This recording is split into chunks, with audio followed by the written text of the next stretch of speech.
கர்த்தருடைய பரிசுத்த நாமத்துக்கு மகிமை உண்டாவதாக. இந்த அருமையான தருணத்திலே கிறிஸ்து நாமத்தினாலே உங்களை சந்திப்பதில் மிகுந்த மகிழ்ச்சி அடைகிறாள். ஒரு காரியத்தை குறித்து தியானிக்க போகிறோம். சங்கீதம் 59:5 வாசிக்கலாமா? சேனைகளின் தேவனாகிய கர்த்தாவே, இஸ்ரவேலின் தேவனே, இந்த சகல ஜாதிகளை விசாரிக்க இழுத்து எழும்பும் வஞ்சகமாய் துரோகம் செய்கிற ஒவ்வொருவருக்கும் தயவு செய்யாதேயும். பிராக்கெட்ல சேலா சேலா என்ற சற்று நின்று கவனிக்கும். கர்த்தருடைய பிள்ளைகளை, இந்த வசனத்துல ரெண்டு தேவனை கர்த்தர் கூப்பிடுகிறார். என்ன ரெண்டு தேவன்? ஒன்று, ரெண்டு தேவன் இல்ல, தேவனுடைய பெயரை ரெண்டா பிரிச்சு கூப்பிடுறார். சேனைகளின் தேவன் சொல்றாரு, இஸ்ரவேலின் தேவன் சொல்றாரு இல்லைங்களா? அவர் ஜாதிகளை விசாரிக்க வரணும் அப்படின்னு சொல்றாரு. இந்த கர்த்தருடைய பிள்ளைகளே, சேனைகளின் தேவனாகிய கர்த்தாவே அப்படின்னு சொல்றாரு. சேனைகளின் தேவன் அப்படின்னு தாவீது சொல்லும் பொழுது நம்ம யோசிக்கணும் இல்ல? சேனைனா ரெண்டு சேனை இருக்கு. ஒன்று வான சேனை, இன்னொன்று பூமிக்குரிய சேனை. வான சேனை எப்படி இருக்கும் அப்படின்னா பரலோக சேனை. அந்த பரலோக சேனை என்ன செய்யும் அப்படின்னா நம்மை பாதுகாக்கும். கர்த்தர் கட்டளையிட்ட வேலையெல்லாம் செய்யும். கர்த்தரை துதிக்கும், கர்த்தரோடு கூட இணைந்திருக்கும். இதுதான் வான சேனை இல்லைங்களா? வான சேனை நம்மை பார்த்து கொண்டு இருக்கிறது. கர்த்தருடைய கண்களோடு கூட நம்மை பார்த்து கொண்டு இருக்கிறது இல்ல? அப்படிதான் வேதம் சொல்லுகிறது. யாக்கோபு ஒரு இடத்திலே படுத்து தூங்குகிறார். அந்த இடத்துக்கு லூஸ் அப்படின்னு பேரு. ஆனா தெய்வ பிள்ளைகளே, சொப்பனத்தை காண்கிறார்.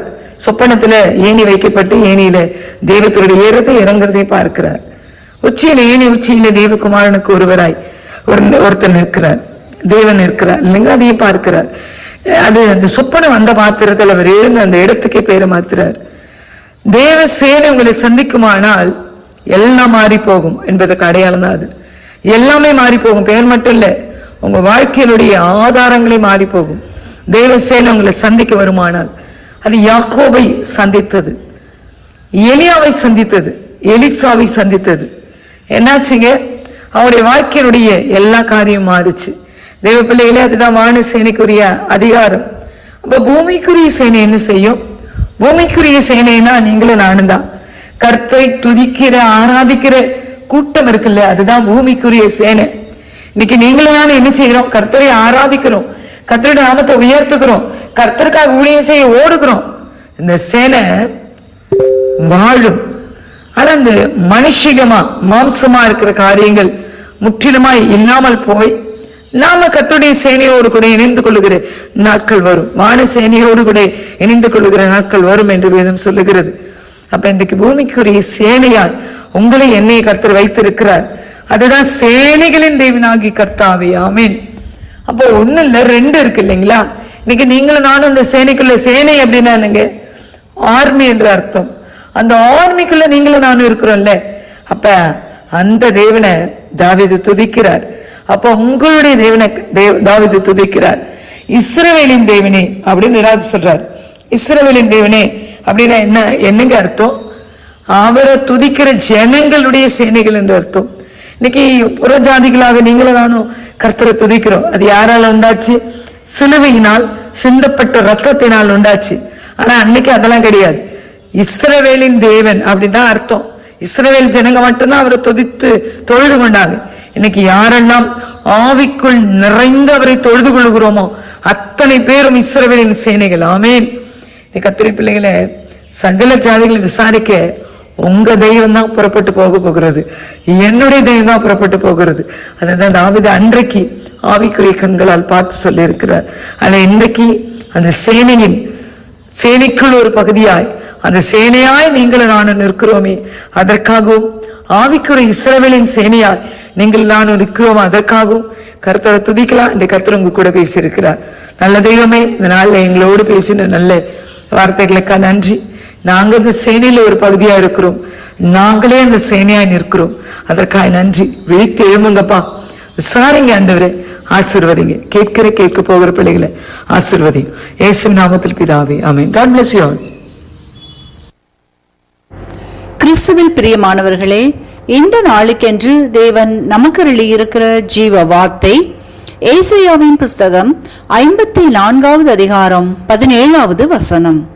உனக்கு விரோதமாய் உருவாக்கப்படும் எந்த ஆயுதமும் வாய்க்காதே போம், எனக்கு அருமையான சகோதர சகோதரிகளே, இன்றைய நாளில் உங்களுக்கு விரோதமாய் எழும்பி நின்ற சூழ்நிலைகளை கர்த்தர் முறியடித்து உங்களுக்கு வெற்றியை தரும்படி ஆசீர்வதிக்கின்றார். இன்றைக்கும் அநேகருடைய வாழ்க்கையில் பல வகைகளில் சத்ருவினுடைய போராட்டங்கள் மிதமிஞ்சி ஜலப்பிரவாகம் போல் மேலிட்டு உங்களை மூழ்கடிக்கிற நிலையில் காணப்படலாம். அவற்றை கண்டு பயப்படாமலும் கலங்காமலும் இருங்கள். உங்களுக்கு விரோதமாக உருவாக்கப்படும் எந்த ஆயுதங்களும் வாய்க்காதை போக பண்ணுகின்ற கர்த்தர் உங்களுடனே இருக்கின்றார். உங்களுக்காய் அவர் தம் சத்தத்தை தொனிக்க பண்ணி யோர்தானை போன்ற சூழ்நிலைகளை, சவால்களை, பிரச்சனைகளை, போராட்டங்களை, வியாதியின் கூறுகளை அவர் பின்னிட்டு திரும்பும்படி செய்து உங்களை ரட்சித்து காத்து வழி நடத்தி ஆசீர்வதிக்கின்றார். கர்த்தரின் வார்த்தையை விசுவாசியுங்கள், ஆசீர்வாதங்களை பெற்றுக்கொள்ளுங்கள். இன்றைக்கும் நாம் வேதத்திலிருந்து கர்த்தரின் சத்தம் தம் ஜனத்தை காத்ததை குறித்து தியானிப்போம். பார்க்கலாம். 1 சாமுவேலின் புஸ்தகம் 7வது அதிகாரத்தை நாம் வாசிக்கையில், அங்கே இஸ்ரவேலருக்கு விரோதமாய் பெலிஸ்தர் மிஸ்பா என்கின்ற இடத்திலே எதிர்த்து நிற்கிறார்கள். அதை அறிந்த இஸ்ரவேலர்கள் பயப்பட்டு தீர்க்கதரிசியாம் சாமுவேலிடம் முறையிடுகிறார்கள். அப்பொழுது சாமுவேல் தீர்க்கதரிசி இஸ்ரவேலரை நோக்கி, உங்களின் அவிவிசுவாசங்களை எடுத்து போட்டு உங்கள் இருதயத்தை நேராக கர்த்தர் ஒருவருக்கே ஆராதனை செய்யுங்கள் என்று கூற, இஸ்ரவேல் ஜனங்களும் தங்கள் தேவனை நோக்கி விண்ணப்பிக்க, கர்த்தர் அவர்களின் விண்ணப்பங்களை கேட்டு மகா பெரிய இடி முழக்கங்களை பெலிஸ்தர் மேல் முழங்க பண்ணி அவர்களை கலங்கடித்து இஸ்ரவேலருக்கு முன்பாக விழப்பண்ணி முறியடித்து பெரிய ஜெயத்தை பெற்று தந்தார் என்று வாசித்தருகின்றோம். இன்றைக்கும் உங்களுடைய வாழ்க்கையிலும் பலரும் பல வகைகளில் சோதனைக்காரனால் சோதிக்கப்பட்டு வஞ்சிக்கப்பட்டு உங்களுடைய விசுவாசங்களை இழந்து போய் காணப்பட்டும் சூழ்நிலைகளை போராடி மேற்கொள்ள முடியாதபடிக்கு வேறு வழிகளை இஸ்ரவேலர் தேடி போனதை போல நீங்களும் தீர்வை தேடி, நம்பிக்கையை தேடி, சமாதானம், மகிழ்ச்சி, சுகத்தை தேடி எங்கே கிடைக்கும் என்று இருதயத்திலே நிலையில்லாதபடிக்கு கண்ணீரோடும் பயத்தோடும் கலங்க பண்ணி கொண்டு இருக்கிற இருதயத்தோடும் காணப்படுகின்ற உங்களை பார்த்துதான் கர்த்தர் சொல்லுகின்றார், நான் உங்களுக்காய் உங்களின் சூழ்நிலைகளின் மேல் மகா பெரிய என் இடிமுழக்கத்தின் சத்தத்தை தொனிக்க பண்ணுவேன். நீங்கள் கடக்க முடியாத கடந்து போகிற சூழ்நிலைகளை முறியடிப்பேன் என்கின்றார். கர்த்தரின் சத்தம் காதேஸ் வனாந்தரத்தை அதிர பண்ணுகிறதாயும் பெண்மானை ஈனும்படி செய்கிறதாயும் காற்றின் கடலின் சீற்றத்தை ஓய பண்ணுகிறதாய் இருக்கிறபடியினால் இன்றைக்கு உங்களின் பிரச்சனைகளுக்கு, போராட்டங்களுக்கு கர்த்தர் தம் சத்தத்தினால் நிச்சயமான முடிவையும் நிரந்தரமான விடுதலையையும் தருகின்றார். உங்களுக்கு எதிராய் தீவிரித்து புறப்பட்டு வந்த பெலிஸ்தர்களை போன்ற பிரச்சனைகள், போராட்டங்கள், வியாதிகள், பற்றாக்குறைகள், பலவீனங்கள் யாவும் இன்றைக்கு கலங்கடிக்க பண்ணுகின்றார். அவைகளை செயலிழந்து போக செய்கின்றார். எவைகளெல்லாம் இதுவரையில் உங்களை ஆளுகை செய்ததோ அவைகளின் துரைத்தனங்களை, அதிகாரங்களை இன்றைக்கு உரித்து போடுகின்றார். உங்களுக்கு எதிராக யுத்தம் செய்ய புறப்பட்டவர்களை, புறப்பட்ட சூழ்நிலைகளை உங்கள் மேல் மேற்கொள்ள மாட்டாதபடிக்கு செய்து உங்களுடனே இருந்து உங்களை காத்து ரட்சிக்கும்படி கர்த்தர் எழுந்தருளி இருக்கின்றார். அதோடு மட்டுமல்லாமல் கர்த்தருக்குள் உங்களை திடப்படுத்திக் கொள்ளும்படியான பலனையும் இன்றைக்கு அருளுகின்றார். உங்களை பலப்படுத்துகின்ற கிறிஸ்துவினாலே எல்லாவற்றையும் செய்கிற பலனை இன்றைக்கு கர்த்தர் தருகின்றார். உங்களின் சரீரத்திலும் இருதயத்திலும் சூழ்நிலைகளை கண்டு பயப்படாது இருக்கும்படி செய்கின்றார். இன்றைக்கும் இதை கேட்டுக்கொண்டிருக்கின்ற உங்கள் சூழ்நிலைகளை கண்டு நீங்கள் கலங்காமலும் பயப்படாமலும் முழு இருதயத்தோடு கர்த்தரையும் அவரின் வார்த்தையும் விசுவாசித்து கர்த்தரின் சமூகத்தில் காத்திருக்கிற உங்களை கர்த்தர் இன்றைக்கு எல்லாவற்றிலும் பாதுகாத்து ஆசீர்வதித்து நடத்துவார். வார்த்தையை விசுவாசியுங்கள், சமாதானத்தை பெற்றுக்கொள்வீர்கள்.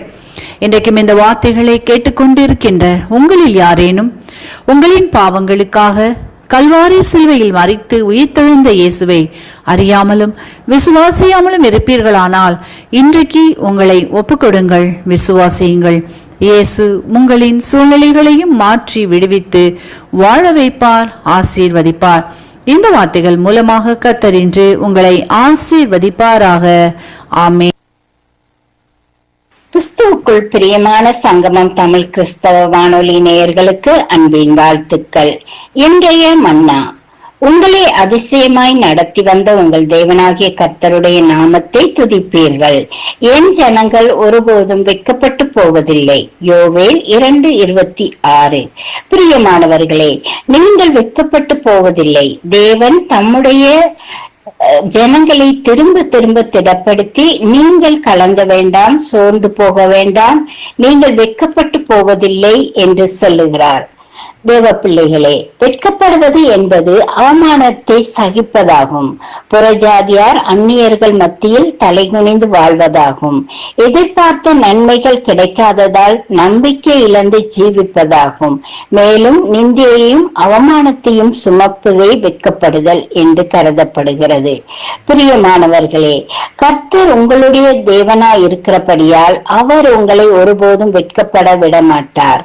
உங்கள் சத்துருக்களுக்கு முன்பாக உங்களுக்கு ஒரு பந்தியை ஆயத்தம் படுத்தி உங்கள் தலையை எண்ணெயால் அபிஷேகம் செய்வார். இன்று எப்பேற்பட்ட சூழ்நிலையில் நீங்கள் யோசித்துக் கொண்டிருந்தாலும், தோல்வி போல உங்கள் காரியம் தோன்றினாலும், கர்த்தர் சீக்கிரமாய் உங்கள் பக்கத்தில் வந்து உங்களை விடுவிப்பார். எசேக்கியா ராஜா கர்த்தர் மேல் நம்பிக்கை வைத்தார். அந்த நம்பிக்கைக்கு பல சோதனைகள் வந்தன, போராட்டங்கள் ஏற்பட்டன. அசிரிய ராஜா தன் முழு படையையும் யூதா தேசத்தின் மேல் கொண்டு வந்து எசேக்கியாவை மிரட்டி சோர்ந்து போக செய்ய முயன்றான். எசேக்கியாவின் நம்பிக்கை முழுமையாக சோதிக்கப்பட்டாலும் எசேக்கியா மனம் தளரவில்லை. அவர் கர்த்தரை நோக்கி ஜெபம் செய்தார்.